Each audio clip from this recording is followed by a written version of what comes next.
കുഞ്ഞുങ്ങൾക്ക് സോപ്പ് വാങ്ങുമ്പോൾ എന്തെല്ലാം കാര്യങ്ങൾ ശ്രദ്ധിക്കണം? പ്രധാനമായും 5 കാര്യങ്ങളാണ് ശ്രദ്ധിക്കേണ്ടത്.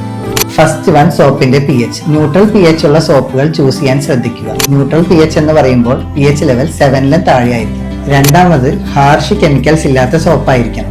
ഹാർഷ് കെമിക്കൽസ് എന്ന് പറഞ്ഞാൽ SLS, സോഡിയം ലോറൽ സൾഫേറ്റ്, അതുപോലെ സോപ്പുകളിലെല്ലാം ഫ്രാഗ്രൻസ് അടങ്ങിയിട്ടുണ്ട്.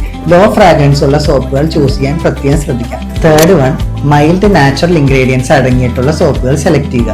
Natural ingredients like calendula, almond oil, glycerin ഇവയെല്ലാം അടങ്ങിയ സോപ്പുകൾ നല്ലതാണ്. ഫോർത്ത് വൺ, ഹൈപ്പോ അലർജനിക്കും ഡെർമറ്റോളജിക്കലി ടെസ്റ്റഡ് ആയിട്ടുള്ള സോപ്പുകൾ ഉപയോഗിക്കുക. Fifth one, skin patch test. പുതിയ സോപ്പുകൾ കുട്ടികളിൽ ഇൻട്രൊഡ്യൂസ് ചെയ്യുമ്പോൾ കുട്ടികളുടെ ശരീരത്തിലെ ഏതെങ്കിലും ഒരു ഭാഗത്ത് അത് അപ്ലൈ ചെയ്ത് സ്കിൻ അലർജി ഇല്ല എന്ന് ഉറപ്പുവരുത്തുക.